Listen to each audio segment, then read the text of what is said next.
memperjuangkan insentif guru bantu SMA, SMK dengan SLB untuk tahun 2019.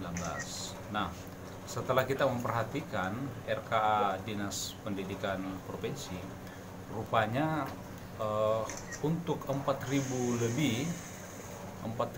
lebih guru bantu di Sulawesi Selatan ini di tingkat SMA, SMK dan SLB rupanya itu tidak teranggarkan di tahun 2019. Makanya kami dari DPR dalam hal ini Komisi E tetap bertekad, dan saya kira semua teman-teman juga di DPR itu untuk tetap memasukkan anggaran insentif guru bantu.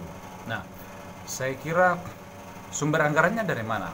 Kalau toh 9,8 triliun itu sudah terdistribusi secara keseluruhan ke setiap program dan kegiatan di OPD-OPD, saya kira ada program-program yang merupakan program unggulan gubernur itu yang setidaknya perlu untuk dipertimbangkan atau sangat perlu untuk dihapus. Kenapa?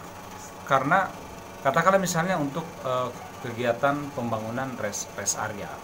Dalam kalkulasi dan analisa kebutuhan itu menurut hemat kami ini belum menjadi kebutuhan yang sangat mendesak bagi masyarakat di Sulawesi Selatan. Kenapa?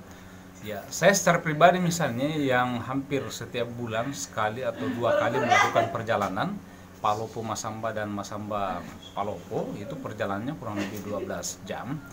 Ya, bagi saya kan lebih memilih untuk singgah dan mampir di warung-warung kopi kecil di pertengahan jalan kan.